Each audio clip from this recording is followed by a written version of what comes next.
Good afternoon, everyone. My name is Ivie, the host of today's panel. I'm part of the Filii Magna team. It's truly an honor to welcome everyone to the third panel of our Globalization Talk series. This panel started on Tuesday, 22nd September with Globalization and Investment. Then we proceeded to the second panel on the 25th of September with Globalization and Trade, where we had wonderful speakers share their knowledge with us.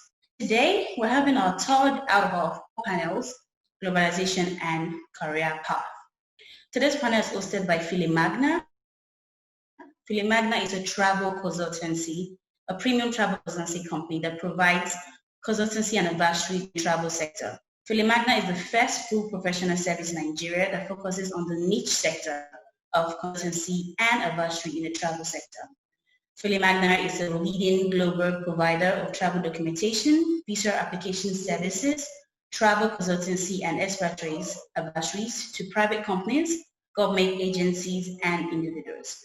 It's our fourth year of operation in Nigeria with partnership and business operations within Nigeria, the UK, and North America.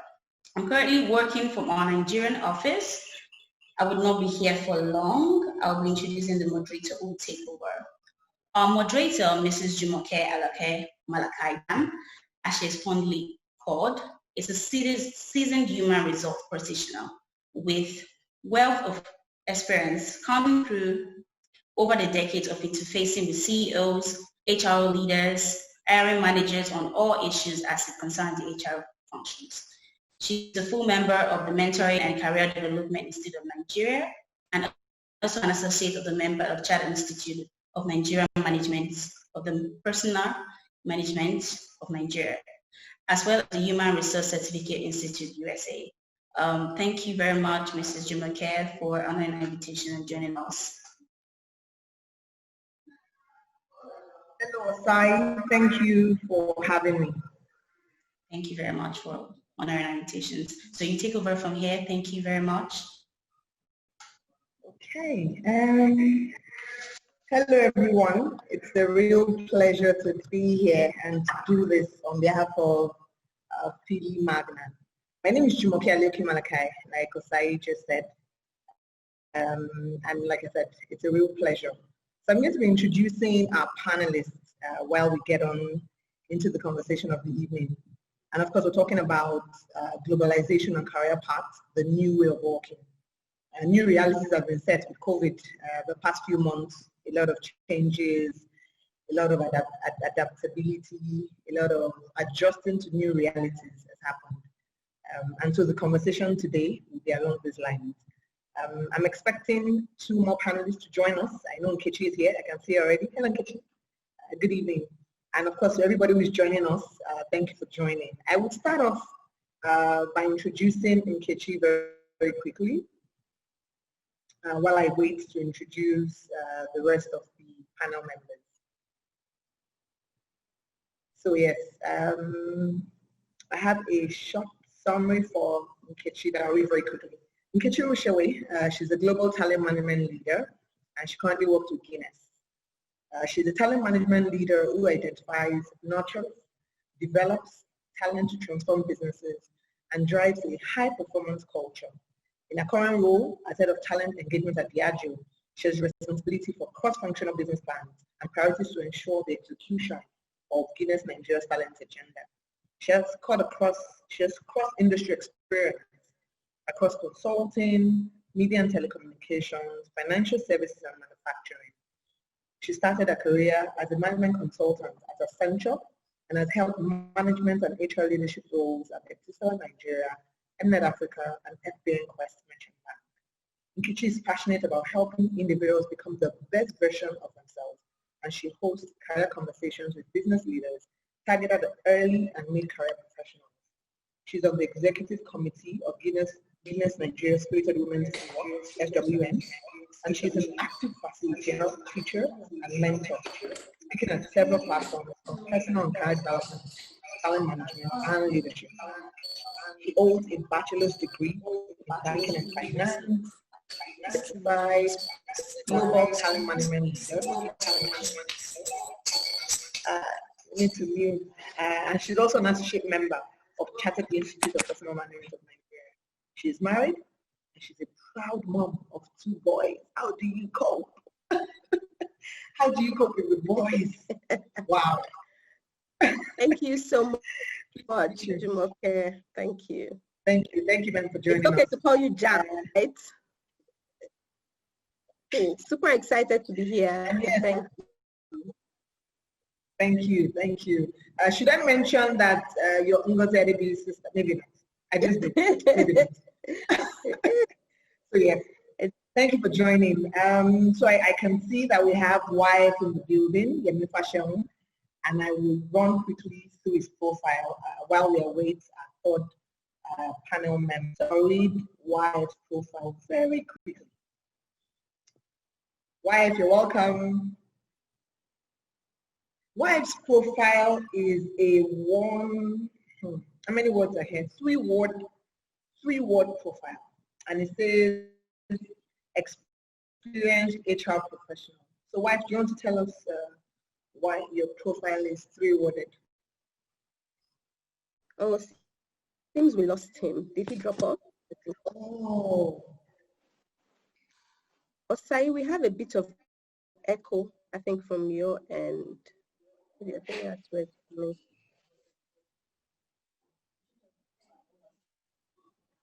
Okay, Yemi is back, I think.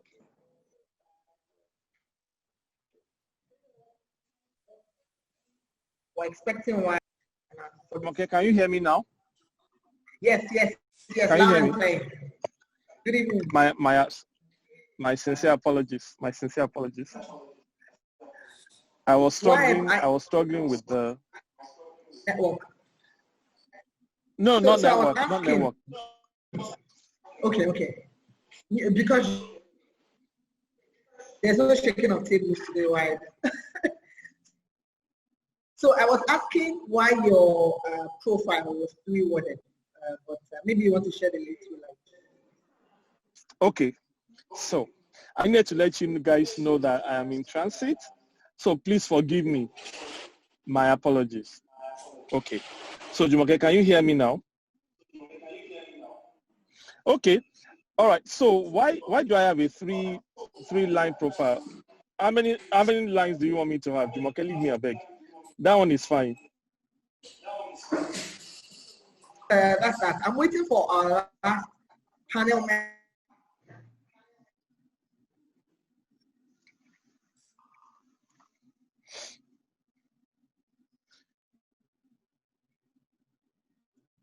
Okay, nice to see you. Hi, good evening. What's up? Good evening. How are you? I'm brilliant. I'm good. Looks like Jumoke is frozen. Yeah. Yeah, I think so. I believe so. I've been struggling with technology for a while. Let me see if I can. Oh, I hope she knows.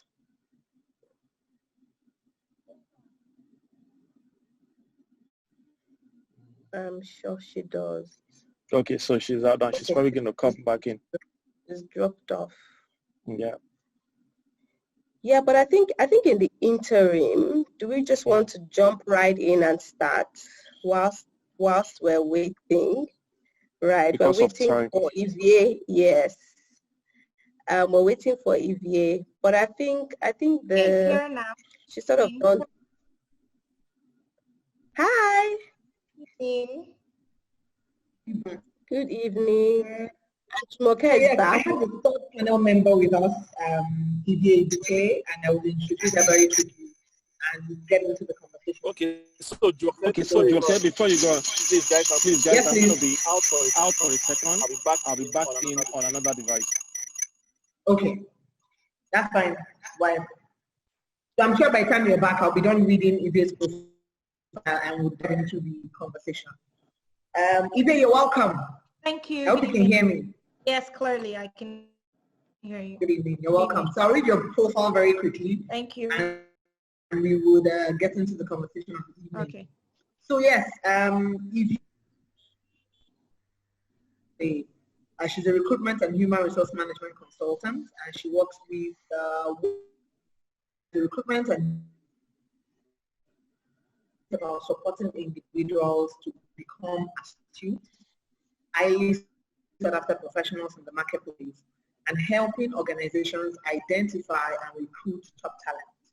She expresses this passion in her role as a founder and lead consultant of Work in Nigeria and consulting firm. It's a focus brand. It's instrumental in the recruitment of talent from junior to senior management level positions, as well as contributing a quota to national development by preparing Nigerians' talent for the labor market through initiatives such as career coaching, career mentoring, career branding, and training. Our ultimate passion shows up in our relentless efforts to make jobs value and improve their existing skill sets. Our mantra is changing the narrative one candidate at a time. With a wealth of experience across the oil and energy, automobile, consulting, media and communication,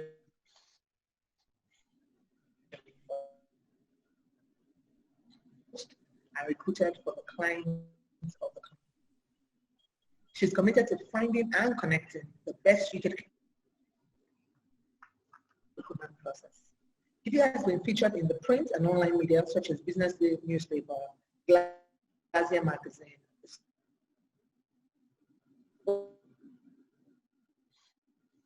personal. Thank you for joining us today, Ivie. Ivie is also passionate about development and helping passionate career professionals achieve their goals. She enjoys an opportunity to share, to facilitate initiatives and events, some of which include the delegation of German industry and commerce in Nigeria, educational background, and a BL from the Nigerian Law School. Well, pleased to meet you, Ivie, and thank you very much for joining. Thank you for. So yeah, I said earlier that we would dive right in and have this conversation about lockdown with COVID-19. People were forced to work from home. A lot of adjustments.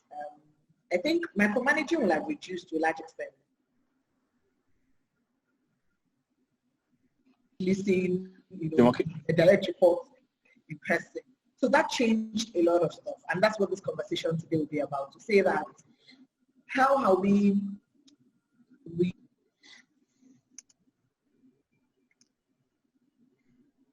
Jumoke needs to get a glow sim.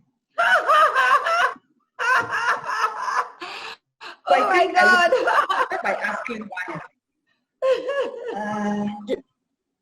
Jumoke, we're losing you. Somebody in and needs to out help us intermittently. Is anybody here helping us do that? Jumoke, 1 second. Jumoke, 1 second. Yes, Can you hear me? Can you hear me? You need Yes, to get a glow sim. Can I send one to you quickly? We're losing you seriously. We're not getting you very well. No, but seriously, we're not. Yeah, because we're not getting you. Well, can you hear me? Can everybody hear me? It's a bit We better can hear now, you but now. it's on and off. Okay. Apologies. So yes, I was asking. So my first question really is that you all put it in perspective for us. I don't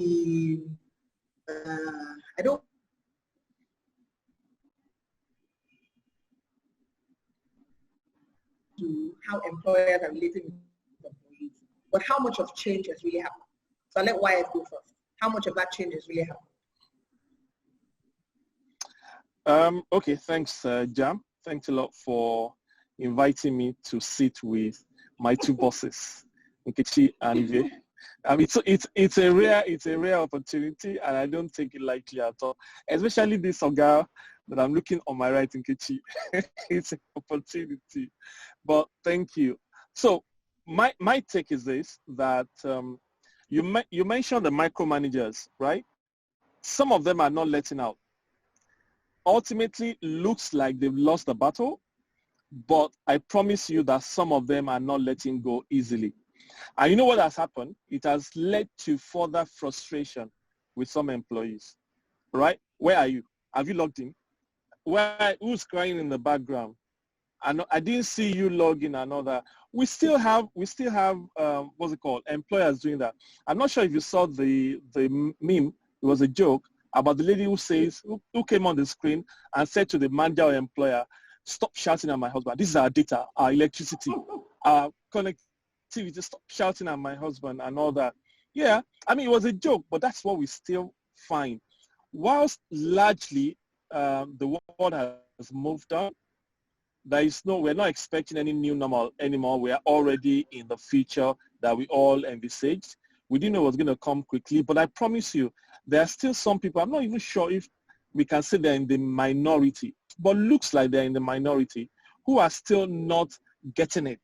They're not getting that new reality that things have changed. And we are never going to go back to the old order. I know so many of my friends, I think it's true, maybe back at work until January, some organizations. I know it's happening at some telcos. I have been going to work every day, right? But it's a combination of work, observing the social distancing and all of that. But some people just need to get the fact that micromanaging is not going to work in the new normal or the new order. It's totally changed. Let's concentrate on results. Let's go back to the basics of performance management. What do you expect from me? Let me deliver it at the time that it should be delivered rather than you measuring my time on the job. But I promise you, not all managers are getting it. Let me allow Nkechi and Ivie to speak. Thank you, Y, for setting the tone. I'm wondering if Nkechi wants to go next, or Ivie. Yes, please. Okay. Okay. So Go ahead, Ivie. I think for me, Jumoke, so to get your question is really what has changed in the employer-employee relationship, right? So I think one of the crucial things which Yemi has sort of spoken about is remote work, right? That's very obvious. But I think the other thing that has now, if I think like within multinationals or within people who work in organizations that cut across, a lot of silos have been broken. Not just the silo of the location, the fact that, it doesn't matter where you are, where everybody used to traditionally be in the headquarters, and there were therefore limitations on the kind of work that you do. The fact that everybody is remote, I think silos have been broken. There's also now an evolution of cross-functional working teams, where there's a business challenge. And the fact that if I look at manufacturing, for example, the fact that in the midst of COVID, you still needed to keep operations going, right? You needed to create cross-functional work streams that comprise, because they had to think about how the employees would get to work. That involved health and safety. What happens if someone has a symptom? That involves corporate relations. How do we ensure that all employees are connected? That involves IT. How do we ensure that, we started seeing an evolution of cross-functional working teams where there was a challenge and you needed this group of people that would typically not work together to come together and evolve. So again, what you're seeing is there's a heavy focus on sprints, short projects, right?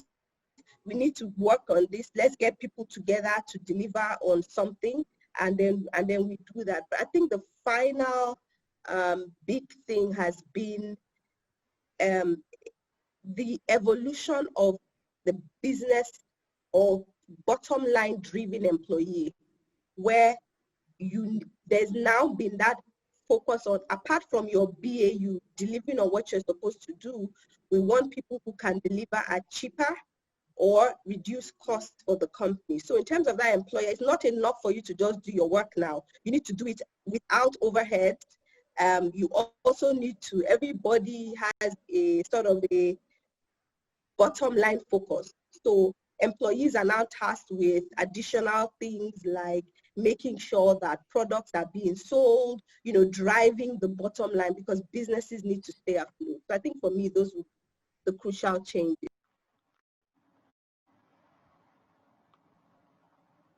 Brilliant contributions.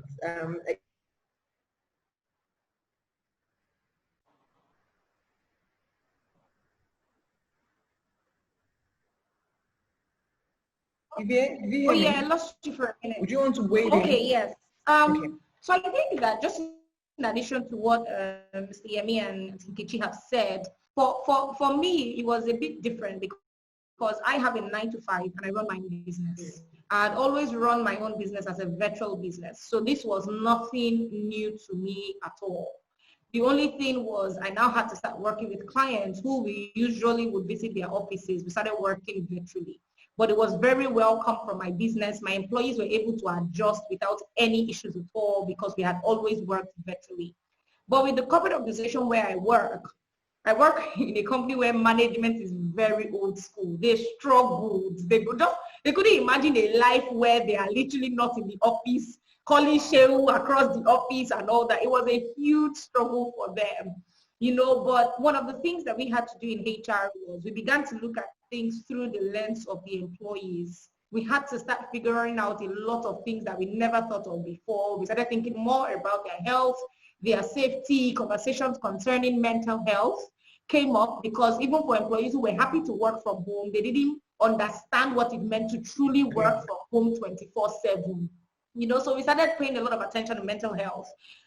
This season was also very revealing for us because people who were hiding their flaws, it became quite obvious to us.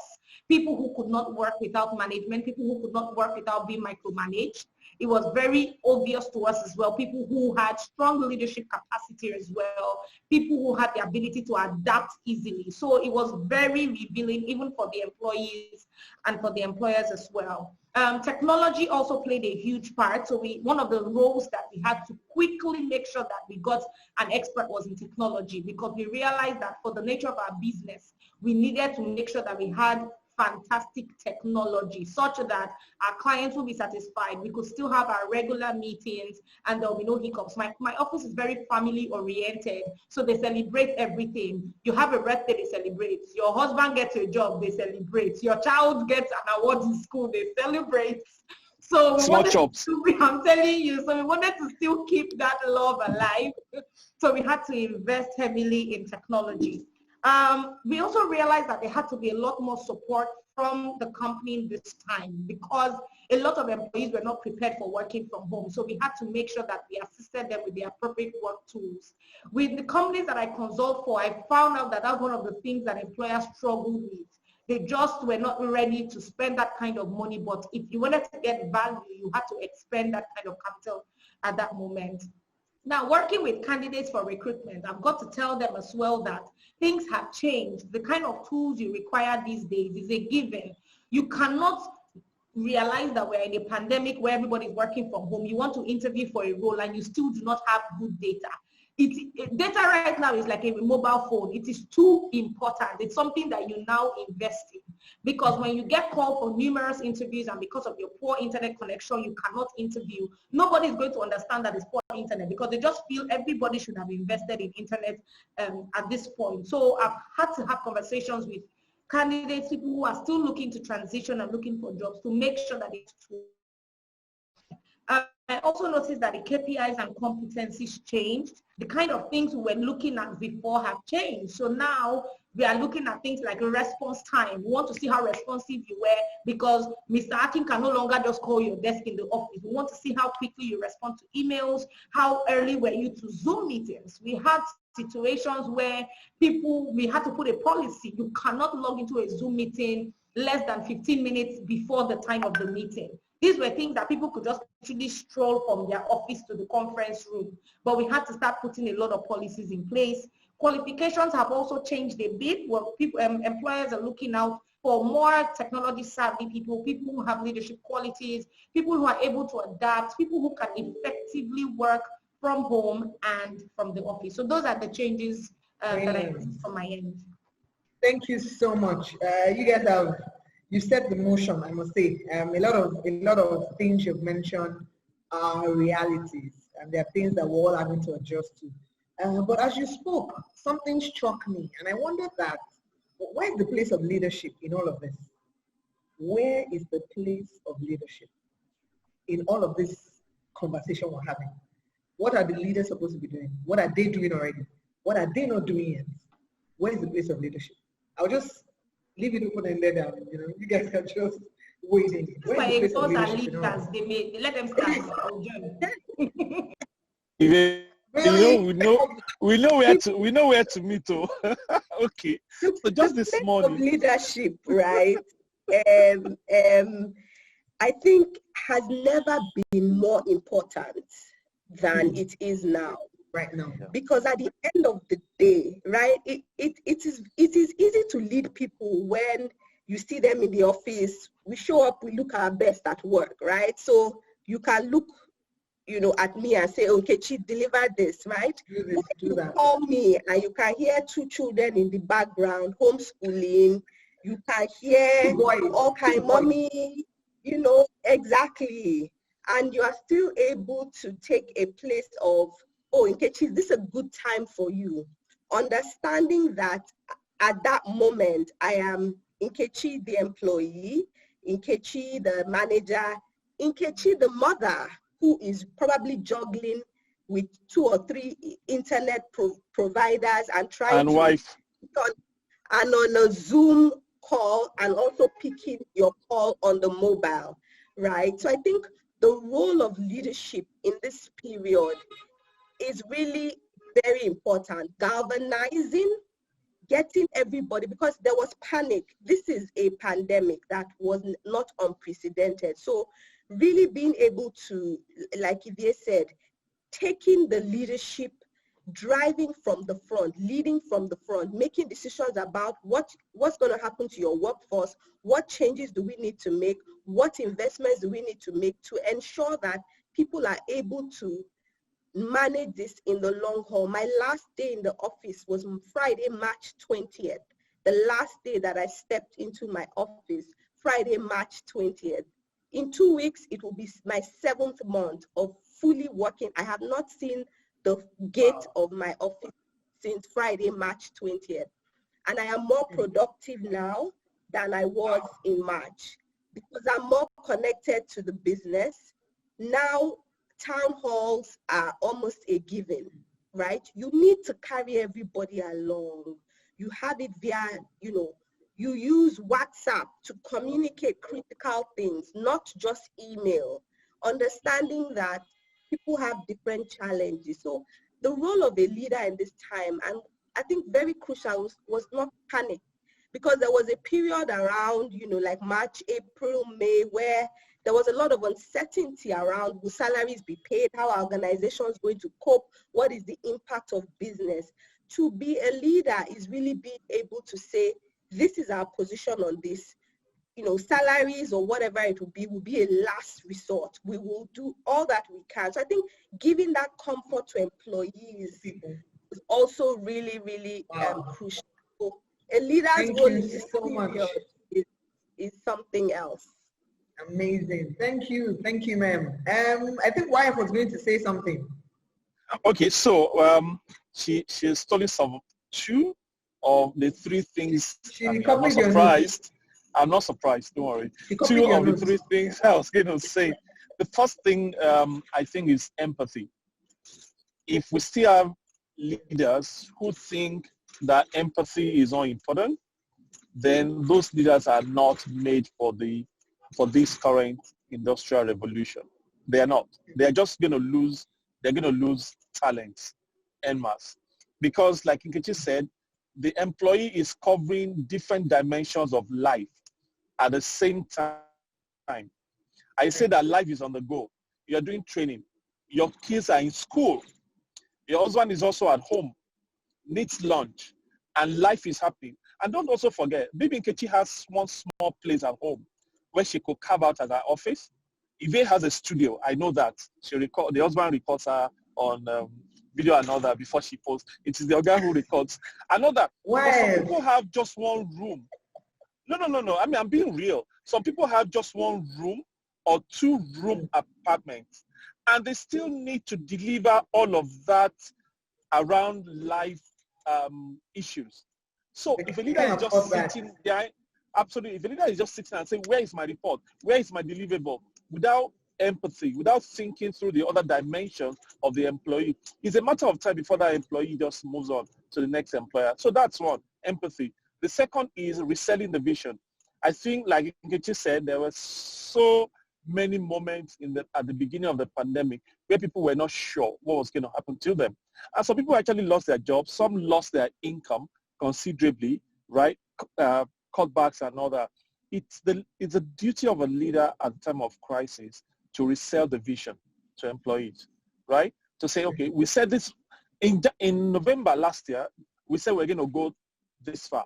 We might still be able to go that far, or we might not be able to, but you need to resell that vision and keep it together. And the third thing is to continue to galvanize. Make sure that the connectedness still exists within the organization. That is the role of a leader during a crisis period. Wow, thank you so much. And I hope that our leaders are hearing. I hope that they know this thing. I have one question for Ivie, and it's really about, I know that you've done a lot of work with candidates, preparing them. I just wonder that, given the new realities, what, because expectations are different, realities have changed. What skill set will stand me out as a candidate vying for a job, or I'm currently in a job and how to stand out with you? Okay. When the organization is drawing up a list of people they want to let go of, what do I need to do to make it? Okay. So I think that a couple of things that organizations are paying attention to now is your ability to adapt to situations. They want to be able to see adaptability as one of the skills that you have. I think the pandemic made it very clear that anything can happen, and organizations are looking for people who will be able to settle in nicely whenever anything triggered. Another thing we're looking out for, I don't know whether to call this a skill, but it's proactiveness. Organizations are looking for candidates who are quite proactive, able to figure out ways to get their tasks done.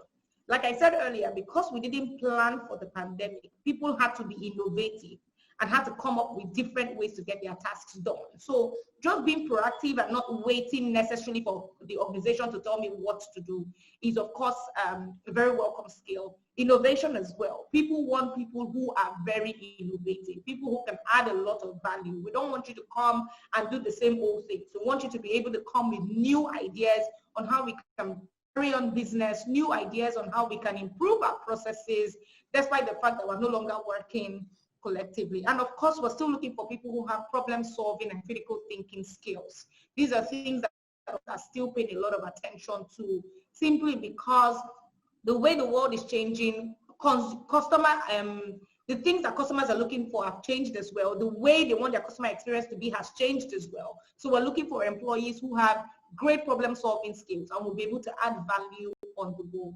Those are my recommendations for it. Amazing. I don't know if Nkechi or wife want to add anything to that. I think for me, a very crucial bit of it is accountability, because remote work requires you to be accountable, right? People think work from home means freedom to do whatsoever I do with my time. Sleep from home. A very crucial bit of it is accountability, right? I'm not supposed to be figuring out where you are. And I think understanding that life happens, right? If I wake up in the morning and I have issues with my network connection, I think for me, if I'm supposed to be in a meeting, the responsibility is on me to at least engage so that someone knows that this is the challenge. So a crucial bit of it is accountability. I think also being self-driven, right? You understand that I'm not in the same place with my line manager or members of my team. So if I'm supposed to do a bit of work that feeds into someone, it's not enough for me to do it and just expect that the person will somehow, through telepathy, figure out that I'm supposed to do it. I think there's also that self-drive. You need to communicate more. You need to be more connected. So if my output is someone else's input, once I'm done, then there should be some communication to say, okay, I'm done with this. You know, do employees have a habit of, you know, checking in or giving a status update, like at Friday, this is the status of the actions and things like that. So I think there is a self-drive, right, that comes with this responsibility of remote work, right, that an accountability that cannot be overemphasized. I think I agree with you because to a large extent, if you do a great job of being yourself, I doubt that anybody will want to have the need or feel the need to micromanage you. Because that's you taking responsibility to say, this is due, I give you feedback. Then you won't be hounding me to say, where's that report, where's that report, if you're channeling it as a went in. I don't know if wife wants to say anything to this before we move on to the next question. Okay, so I think for me, two hours. You know, I've been talking about my 12 guiding hours recently. Out of that, if you've read me on social media, I think relevance is number one. Another word you could use for relevance is value, right? After every conversation, after every meeting, after every day at work, though from home, before you finally take that final sleep at night, ask yourself, what value did you add to this business today? Just a kind of a checklist of the things that you've done to be relevant to the business, because you cannot be irrelevant to the current situation of the business and expect that the business will reward you for relevance in the future. That would be the definition of something else, if you know what I mean. So continue to check your relevance to your current ecosystem from a value perspective. And the second thing is resilient. This is not the time to be a chief excuses officer, CEO. I don't have data, like Ivie said. I don't have power. I don't have connectivity. And everybody is waiting for you to deliver something, to make a presentation, but you're not available. And all you reel out are excuses. Not the time to be a CEO, chief excuses officer. Be resilient. Plan for the things that you need to do. If you need to get, you know where I work, but if anything fails right now, I can I can switch easily. This session is recorded, wife. I just thought to let you know. I know, but we're just being real conversations, right? So that's the way we get you. Not the time to make excuses, but the time to continue to show your relevance to the business from a value perspective. Yeah. Absolutely. Thank you so much. So to all our attendees, to drop your questions in the chat box so that we can take them. And we have, I think, 2 polls that will go out in a bit. Okay, there's a question here that I'll take very quickly. So someone says, how do I measure performance of staff and my team in this new working style? How do I measure performance of my staff and my team in this new working style? So this is talking performance management. Who wants to go first? Who would like to trash this for us? Performance management in this new normal. Okay, so for me, I would probably just throw the question back at the individual. This is a 30-second response. How were you tracking performance before now? Right? What has changed fundamentally in terms of what the individual should deliver to the team and to the business? So how are you tracking that before? If you go back to that, then I'm not sure that there should be so much of a change, because it's about the deliverables of the business or the deliverables of the individual to the business. The dynamics might have changed because we don't see you anymore. We can't walk across to your desk anymore and all that. But whether we see you or we don't see you, what do we expect from you? We expect results. So track results. Don't track presence. Track results. Anybody wants to add something? Very simple. I think it's outcomes. At the end of the day, it's outcomes. Yep. I'm supposed to do X. Do X. Whether you're physically in the office or you're working remotely, do X by Y. 100%. I don't think anything has changed. Nor should it. Okay. Abiola, I hope that answered your question. Yeah, Abiola, I hope that answered your question. And that's to say that Abiola has an add-on. She has an add-on to say. It's such a challenge. My company, although a well-known company, is not very technology savvy. So we had to reinvent in the last 6 months. Okay. So is it about KPIs? Is it really measuring those KPIs? What's the actual issue you're having? And then you say that you're not technology savvy, the organization isn't. But if you've had to reinvent yourself, so that means some changes happen. So what's the degree to which that change has happened? Is that impacting the business positively? Is it not? Just to give a little context, so that whatever the panelists will be saying will be useful to you. So I don't know if you want to share more on that, so that the response will be useful to you. So yes, while we wait for Abiola, okay, she said something else. Yes, to an extent, we need to go back to the drawing board, really. Thank you. Okay. So this is you. I think you don't need an answer anymore. Just to add to Abiola's point, okay. Right? I think a lot of companies feel when you think technology, there's like trepidation, right? Technology equals there's so many free things, right? So yes, Zoom, the enterprise license might be expensive, but you can pay a monthly subscription. You can use the free version for 40 minutes. I think don't think of technology as something that we need to heavily invest in. Some part of technology is actually the adaptability of the team. If we need to have group WhatsApp call at 8 o'clock, read the agenda for the day, so be it. Leverage what you have, work within your means. Yeah. Work within your means and don't approach technology as, oh, I need to get this sophisticated. A simple Excel or Word document that the team completes at the end of every day. You are supposed to do the status update, send this via email or send it via WhatsApp. I think don't look at technology as a barrier or something huge we need to invest in. Start with the very easy tools.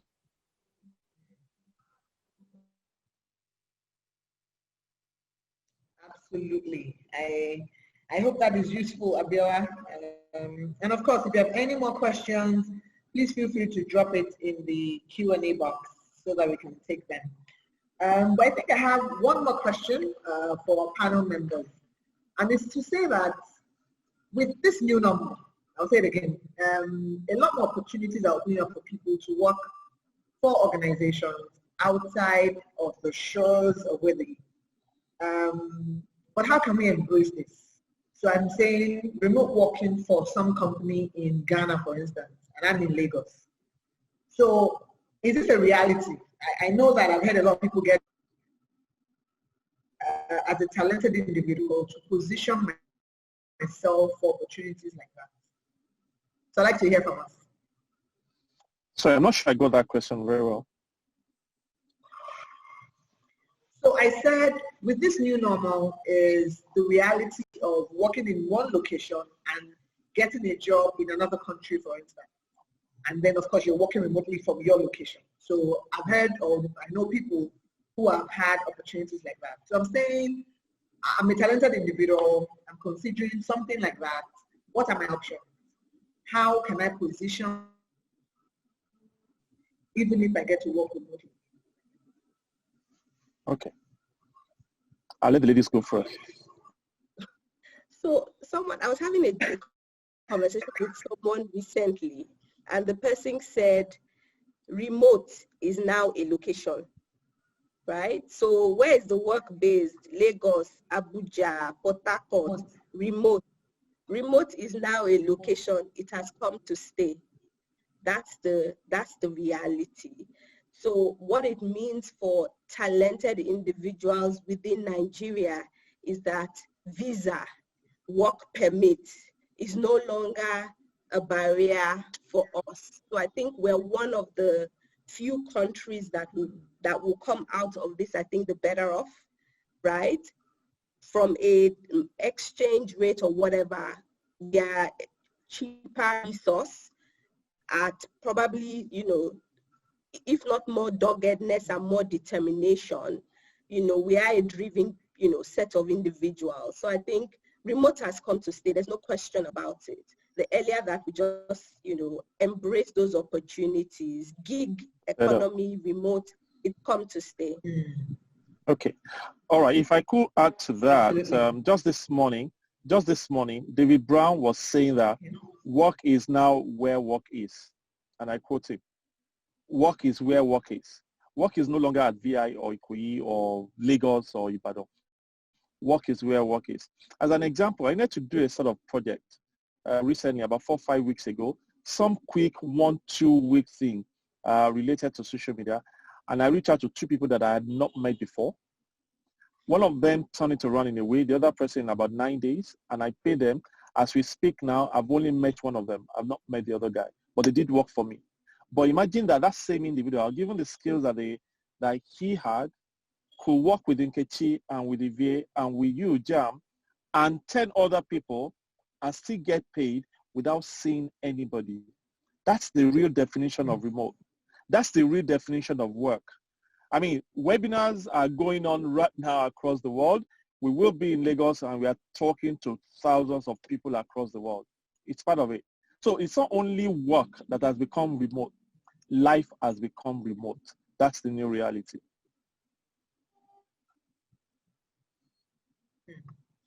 Thank you so much. I think we have additional questions. I'll quickly through the question. Okay. And she says, how do I make progress at my workplace? I feel like since I've been working from home, my efforts aren't really at my workplace. I feel like since I've been working from home, my efforts aren't really being noticed. So I will add that to Victoria Uwaga's question, and I would like that Nkechi take them.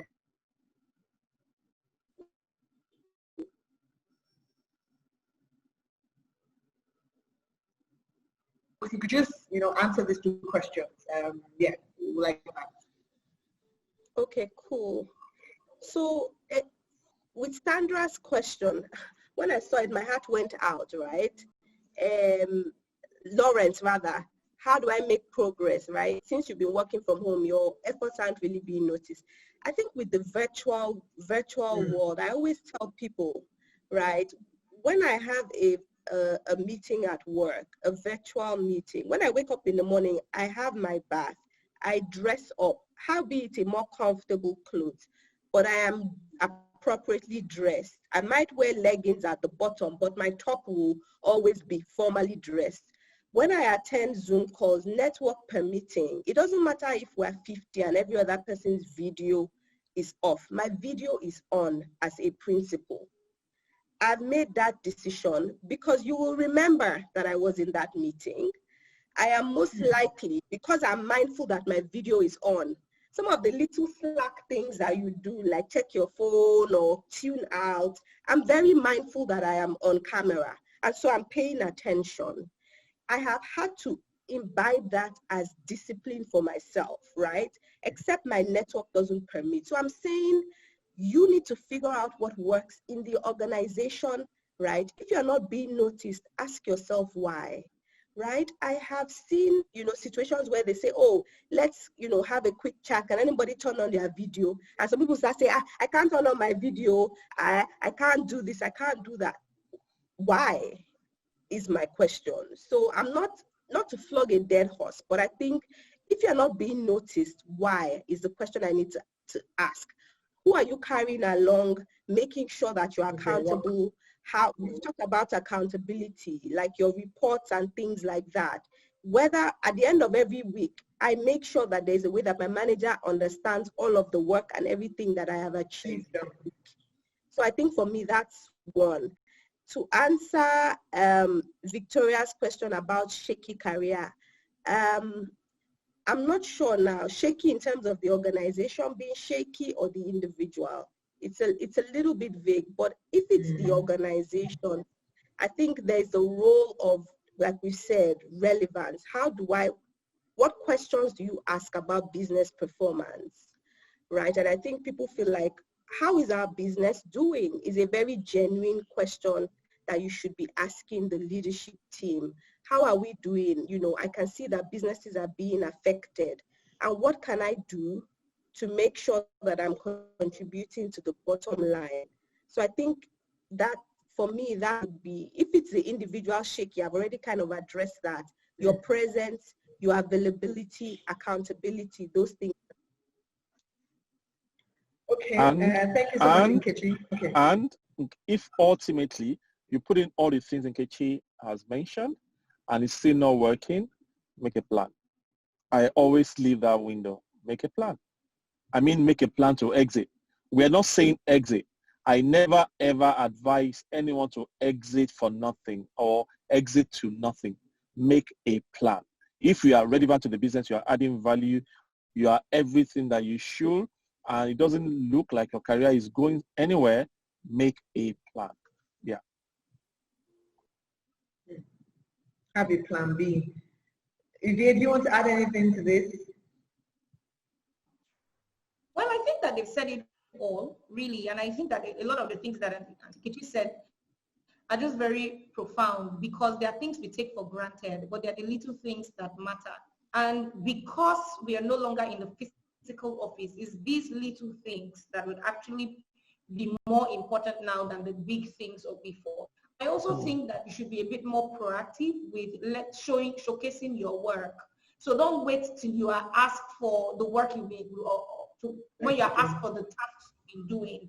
Be available to give feedback. Tell your boss the things you'll be doing by way of an update, just to let you know that this has been handled. We're still working on these and things like that. Checking on your boss. Are there other things you would like me to handle? I have some free spare time or something. Don't just sit back and say, oh, I'm not in the office, nobody's giving me any task. You need to deliberately push yourself out there. Thank you so much for that. So there's a comment by Olufemi Sonwolu talking about remote working. And he said, I think most countries, at least the UK, still request for UK work visa before you can be employed, even if remote. And to that, I would say, well, good. But then again, some other countries may not insist on, a proper work visa. So different strokes, really. So it's for you to apply to countries that they're more flexible. That's that about that. I'm hoping that we have more questions. Please feel free to drop your questions in the Q&A box. And we're going to be having a poll in a few minutes, just to ask the question and get a sense for what our thoughts around that question is. But as I go along, my next question really is, we talked about how to stand out as an employee.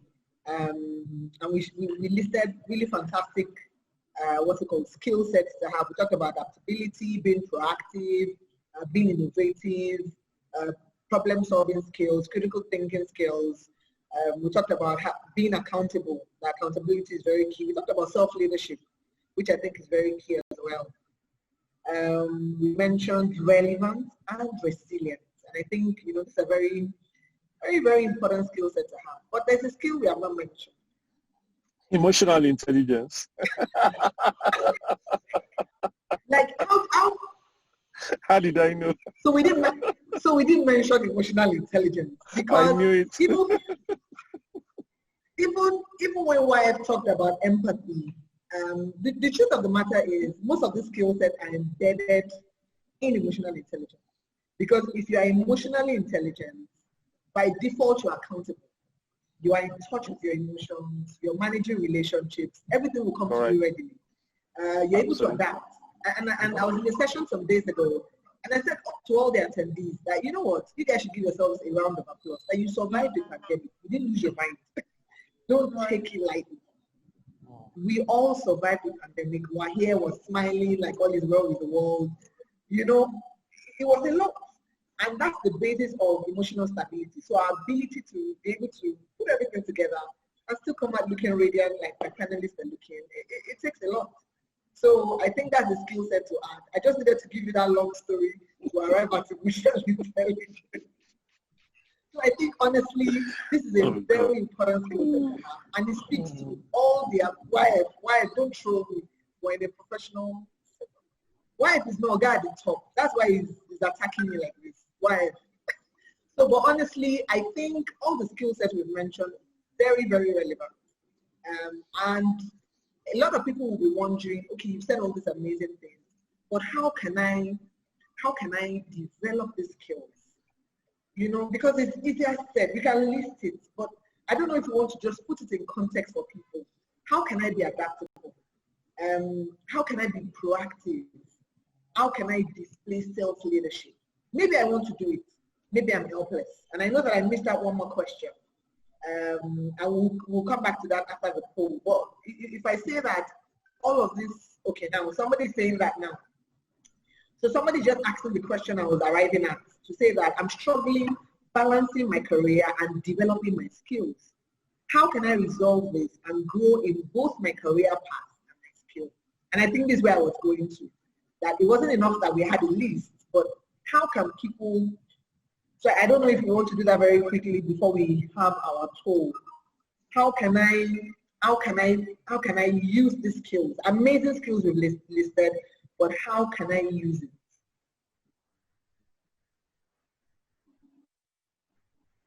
So who wants to go first?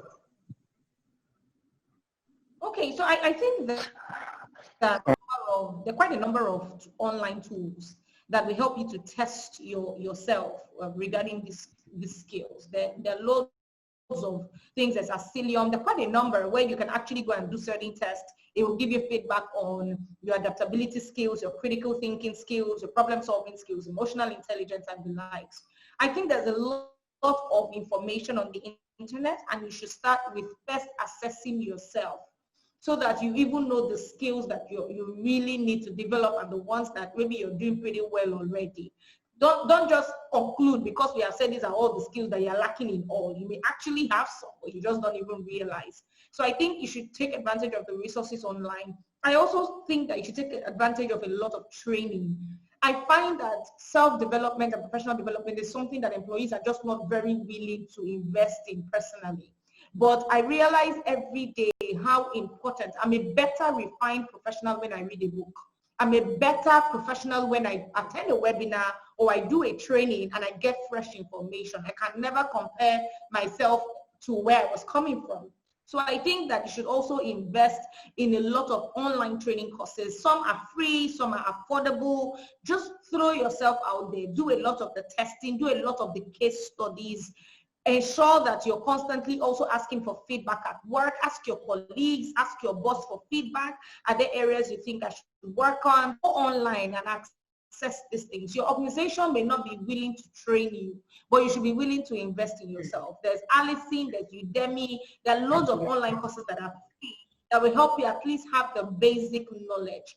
I also think that you should try not to run away from challenges, because it is in so doing, in experiences, that you get to actually develop a lot of these skills. So when you find yourself in certain situations, don't run away, don't shy away, go through it, learn from the failure, and then you'll be able to do it better the next time. Those are my recommendations. Thank you so much. One of the crucial things is priority, right?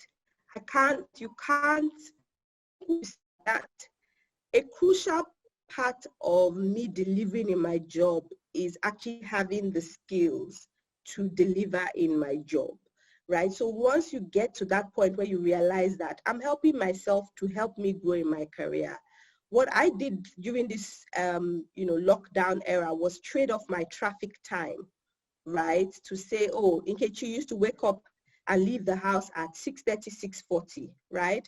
I would take that time, 6:30 to 8 o'clock or whatever time, and the same thing in the evening, and dedicate that time for my personal development, because I would have spent that time commuting anyway, right? So for me, I took that time back and invested it in my personal development, to say that's the time in things or in the evenings that I would have used being in commute or whatever, and you can't really do that. So I think find what works for you. If it is Friday from 8 to 10 that you can do, ring fence that time and dedicate that time for your personal development. You cannot, right? And it goes without saying, your personal development, there is not a business leader or any leader at all that is good at what he or she does that will say, oh, I don't read books, I don't take courses, I don't do anything. It is the one common trait in every leader. They're either readers, like they have that network of people that they have, personal development skills with. So if you are at the stage in your life where you are not reading, you're not taking any personal development, you're not investing in yourself, forget it. It goes without saying that, you won't get as far as you possibly could if you invested. So I think prioritize it and ring fence the time for that and make it work for you. Fantastic. Thank you so much, ma'am. Why? You want to add anything? I'm sure you know what I'm going to say. If you're not in love with self-development, you are cheating on yourself. QED. You are cheating on yourself. Thank you very much for that why. I think I'll add that be sure that whatever skill you're trying to develop, you're playing to your strength. Be sure. Do that inside job. Know what comes to you readily. Know the skill sets that, of course, that's also relevant in the workplace. But be sure that you're playing to your strength so that you don't have to struggle in using that talent you're trying to acquire. There's another question that I would like us to take very quickly. I left it out initially, but I'm coming back to it. So Sandra Badmore says, with the nature of the economy's constant fluctuation and the effects of the pandemic, what is the best strategy to stay relevant in a newly chosen career path? So this is you maybe making a career transition right in the middle of a pandemic. So how, well, the pandemic is slowly fading out, but how do I thrive considering I just chose a new career path? So I would like us to wade into that.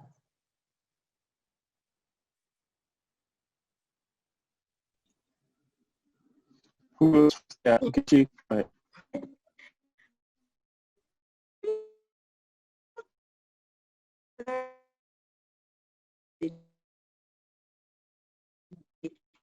For those that I've always been a HR practitioner, I've always been talent. The that significantly changed over the last 6 months might have been for the time. I think that any now for those who are right friend, I don't think it's you are, if anything, you are in a good place, because even the veterans in whatever field you've chosen are probably learning to adapt to the new world. So it gives you a great chance to be learning same time that others within that sector, because I don't think there's any sector or any field that you're going into that is the same as it was, say, January, February. So I think if anything, you should come with it with like a fresh perspective of not being saddled with, this is how I've always done things. This is how I've always, everybody, like you don't have that baggage coming into that new space. So embrace the new way. Like, you will be fortunate that you don't have to unlearn, right? Some of us have had to unlearn the things that we traditionally do. I have to interview you and see you face to face. I've hired people that have now about to complete their 6 months, and I've not set my eyes on them. I didn't see them during the process. I haven't seen them in onboarding. I haven't met them. I literally have not met some of my colleagues that have joined us in April, right? Remote process in April, joined us. I haven't met them. So I think you are lucky, actually. So just learn the new way. Learn the new way, exactly. Yeah. Okay, so for me, I think since we are talking, since we're talking about reading, self-development and all that, let me recommend the book to the individual who asked that question, The First 90 Days.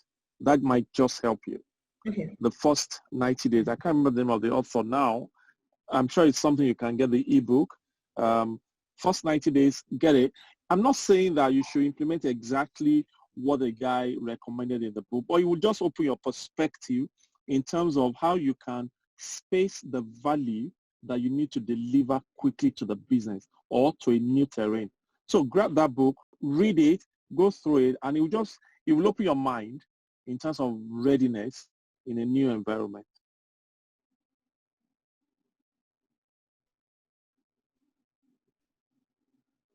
Jumoke, are you there? No, I think it was the person I sent with the glow sim hasn't gotten her office yet, or where she is. Yemi, I just shamelessly plugging. Oh.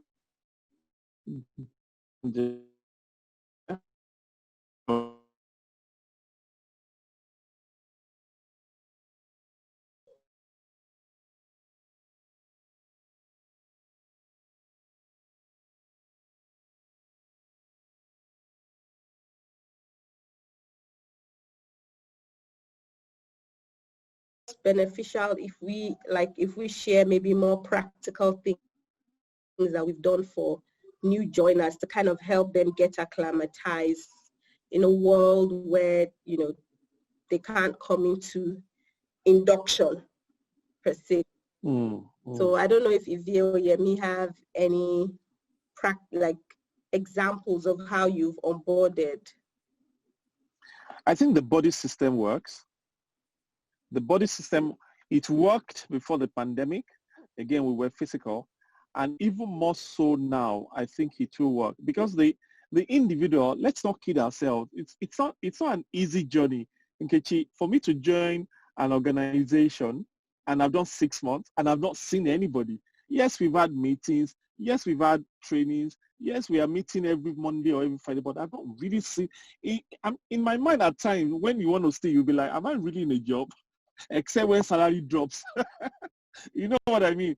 So a body who will take you to the culture of the organization, how we do things here, the value system, possibly the places of influence, and I don't want to use the word politics, the places of influence, let's just say influence in the organization, just somebody to settle you in. That always works. I mean, we've used the body system since our days at Nkechi. It has worked, and I've found out that more organizations, we are also in my organization using that as a way of settling people in. And I just think that in a more virtual sense of joining an organization, a body will be very, very invaluable. Cool, thanks, Ivie. Do you have anything to add? Yeah, I think it's pretty straightforward. So for us, we recruited 2 candidates a day before we actually shut down. So we actually haven't seen both of them physically. But what we do is we have regular company meetings. We're about 137, and we always log in at least every 2 weeks to have a call. So when they did come in 2 weeks after their resumption, we introduced them to members of the firm.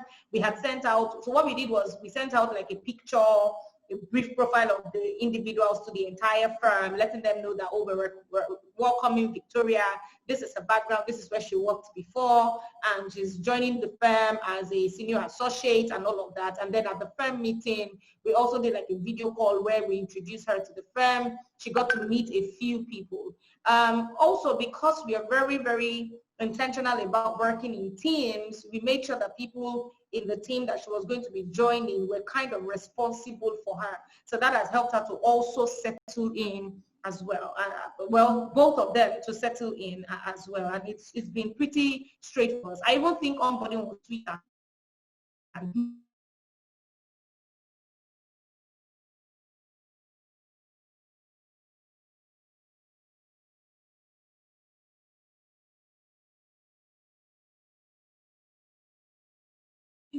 It's way better. Yeah. Interestingly, I had a new joiner who we completed this process in March. He said, oh, I'm taking 2 weeks. I need to just, see my family. They're based in Canada, and I'll be back to resume on the 6th of April, right? Borders shut. Not only did he resume remotely, he now has to battle time difference.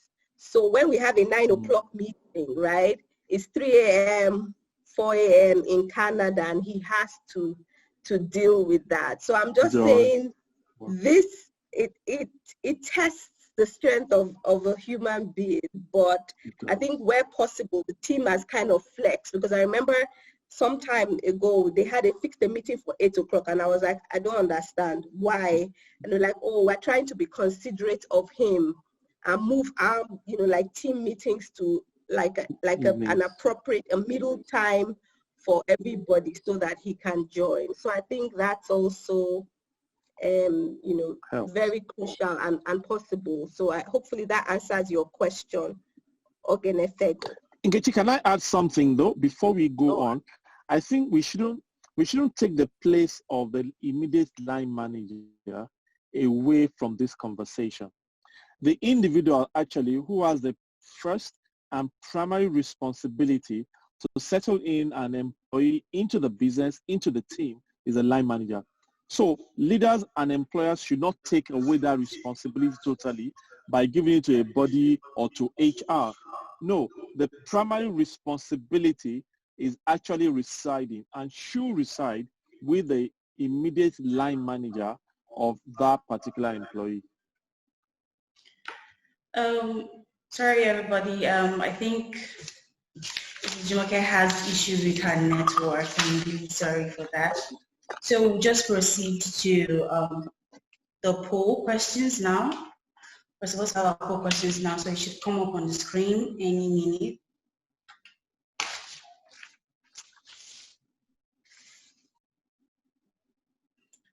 Okay, so the first one says the global shutdown have a negative impact on your career progression. The second says having issues maintaining relevance in your career. And let's say, did you find your shutdown?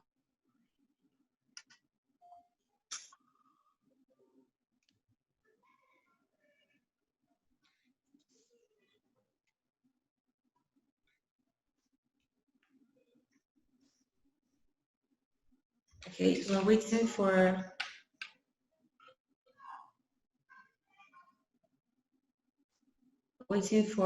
results to come up. So we're just gonna hold on a minute for everybody to answer.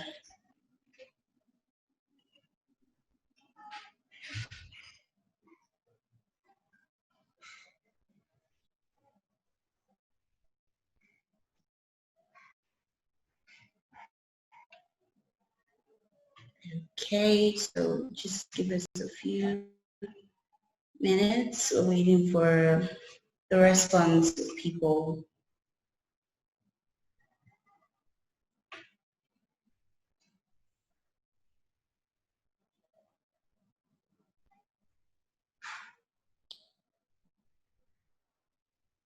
Okay, so we have it on our screen. We have the results. Okay, so Mrs. Jumoke is trying to connect. She's coming back. So I'm really sorry for the network issues, and so she's coming back now. So she will take over from here. Now we're going to have the Q&A session proper. So she will take over. I'm really sorry, guys. I'm really sorry for the mix-up. No, it's okay. It's fine. Not a problem at all. Not an issue. All right, thank you very much. Ms. Jumoke, please take over. It's the Q&A session now. Thank you very much. Very much, Osai, for bailing me out. You're welcome. You're welcome. It's been a struggle. You're welcome. So I need to apologize. I'm really sorry about being booted out and having to come back in. And I know that we're right at the Q&A session. Nkechi also had to leave. She had to get into another meeting. And you'll also bear with me. I may not be able to share video again, so please just bear with me. So please, if you have any questions, I know we took some earlier, but if you have any additional questions, please feel free to share in the Q&A section so that I can take them. And of course, YF and Ivie are here. So I was just wondering that we've said so much about how we can prepare as employees, for the new normal. And we also talked about leadership. But I also think that in the end, there's a lot more responsibilities we line managers, and I know that we've touched on that as well. To say that, like what I said earlier, we're selling the vision to employees, let people know what the expectations are, so that you can then hold them accountable from that point. So a lot more, of course, we need to do when it comes to line managers and preparing them for this new normal. And I think it will be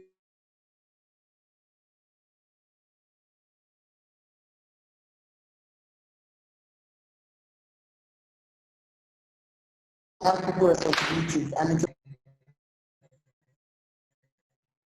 it's all the necessary skills. So there's a question from Anna Faintola Joshua. Has meant accomplish and has this been the case for your companies too? She's asking, and that she has had to fight for this because they lost a lot of expatriate staff to returning to their countries due to the pandemic. Okay, so a lot of the expatriate staff had to return to their countries, and so they lost a couple of employees from that, i.e. Talent moving away from the organization. So I don't know, why, Ivie, what would you say to this?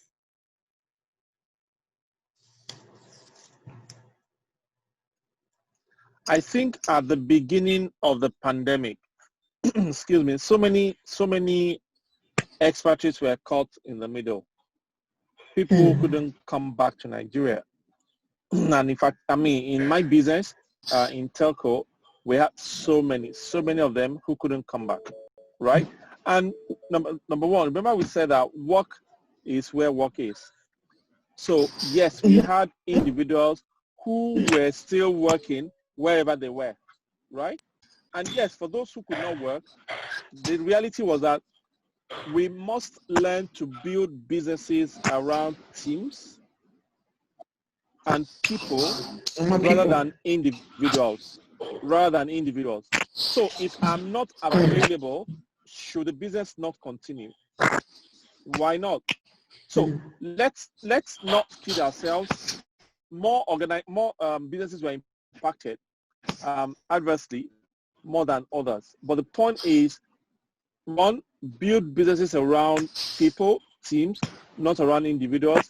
And two, there's always an option, right? And I promise you, in some businesses, right, those expatriates might not even come back to Nigeria. They might not come back. The reality is that life will not possibly go back to normal where people are in and out of countries, in and out of jobs anymore. And as we have said in prior conversations during this session, we are going to have situations where we are recruiting expatriates, but they do not need to come into Nigeria to work for us. Virtual working. A lot of that will happen. So we are all in transit right now, learning as we go on. But the reality is that we will not go back to how things were done before.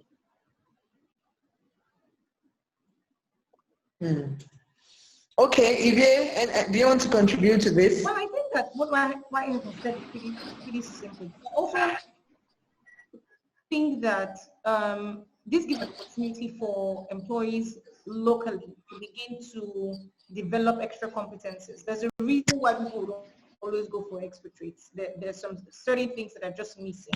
So this is actually an opportunity for you to begin to develop your competencies and your capacity, just build your capacity to be able to do a lot more. I also want a lot of employees to also remember that the fact that the pandemic happened, like YF said, doesn't mean that they won't recruit expatriates. It just means that they will not be coming into the country, but they'll be trusting them to do the work virtually as well. So you also want to make sure that the company is not comparing you with an expatriate who is working in America or in India and is performing optimally much more than you, who's local here as well. Okay, thank you so much for that. I think I'd just like to add that it's one thing to say that we'd rather expatriate, or because I think our comment really was maybe that was a good thing considering that expatriate had to leave, and that meant that by default you had to promote local content and sort of empower indigenes or people within the business or locals within the business. But I think in addition to that is, are we sure that all the skill sets these locals have, or rather the skills that the locals need, are we sure that they have them?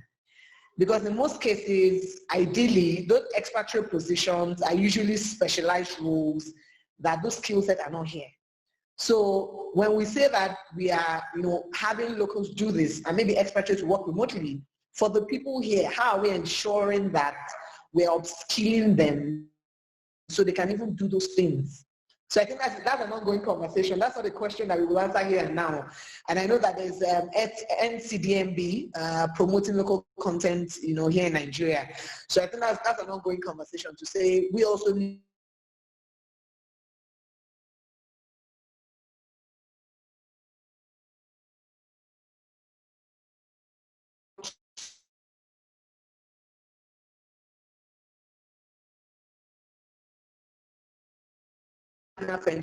for that question. Because we'll be rounding up in no time. Any other questions, please? But I must say that thank you very much, Ivie. Thank you, YF, for your contributions. We missed Nkechi. She had to get into a meeting. But I think I would like to just hear from you. What are your passing thoughts? How would you have us end this session? I wait to hear from Ivie and YF. Okay, so my last words will be that regardless of the current situation of things, make sure that you are intentionally focused on building your career. I believe that every individual can have a successful and thriving career if they are deliberate about it. So I think that regardless of what the situation is, regardless of what the pandemic was, we need to just accept it for what it is and move on. No more excuses of, I wasn't prepared for it. It's been 7 months. We are now prepared for it. So let's all be intentional and deliberate about investing in ourselves and investing in our careers. Okay, thank you so much, Ivie. Why parting words? Okay, so the new world is here. Things are not going to change to our world before March 20. Things are not going to go back there. We have all moved from the phases of fear to worry to anxiety, and then we began to live with the pandemic. We started surviving with it side by side, but now it's time for us to thrive. So as organizations are looking at ways to move forward and deal with the challenges brought about by the pandemic, so must individuals. It is not only the organizations that must thrive. We must all now move into the thrive mode. But moving into the thrive mode requires that, number one, we understand the gaps as individuals, and then we mind those gaps. Make sure the gaps are minded. Mind the gaps from a career development, self-development perspective. Mind the gaps from a value perspective, relevance, resilience. Let the business need you. Let the business want you.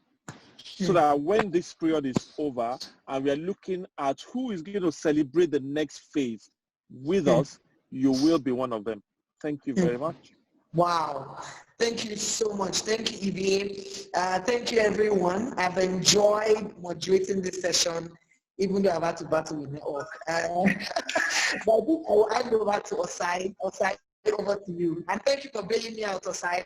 When the network You're very welcome, Mrs. Jumoke. Thank you everyone for joining in. Thank you to our wonderful speakers. It was an enlightening session. I believe we can all attest that we learned something, and it was really, really wonderful having you all here. And I thank you all, wonderful moderator, Jumoke. Thank you so, so much for helping us out with this. I really appreciate it. And so our poll will be coming up now. Our second poll will be coming up now. It should be on the screen any minute. So we'll just wait a few seconds for our poll to pop up. Okay, Nkechi is back. Yay.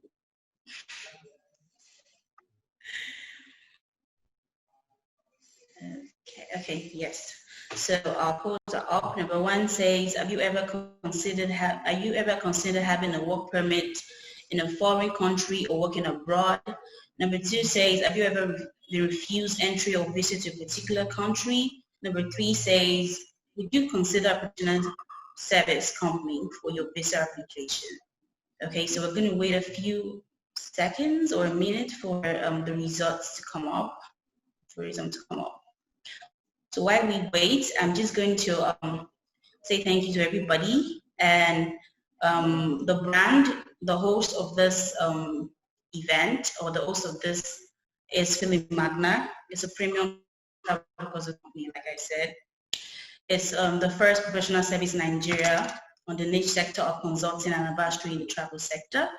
It's a leading global provider of travel documentation, visa application services, travel consultancy, and expatriate advisory in private companies, government agencies, and individuals. So we're going to wait for the poll results to be up, and then we can all run up. And so just wait a few seconds.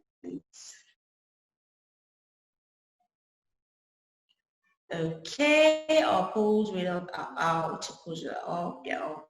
Okay. Okay. All right. So